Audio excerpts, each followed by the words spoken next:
శ్రీ సత్యనారాయణ స్వామి వ్రత కథారంభ. శుక్లాంబరధరం విష్ణుం శశివర్ణం చతుర్భుజం ప్రసన్నవదనం ధ్యాయేత్ సర్వవిఘ్నోపశాంతయే. ప్రథమోధ్యాయ ప్రారంభ. ఏకదా నైమిషారణ్యే ఋషయ శౌనకాదయ పప్రచ్చురానతం సర్వే సూతం పౌరాణికం ఖలు. వ్రతేన తపసా కిం వా ప్రాప్యతే వాంఛితం ఫలం తత్సర్వం శ్రోతుమిచ్ఛామః కథయస్వ మహాముని.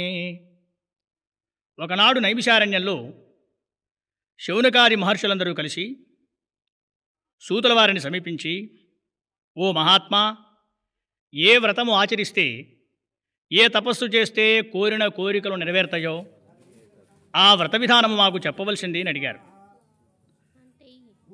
నారదుడు, ఇప్పుడు మీరు నన్ను అడిగినటువంటి ఈ ప్రశ్ననే శ్రీ మహావిష్ణువుని అడిగాడు.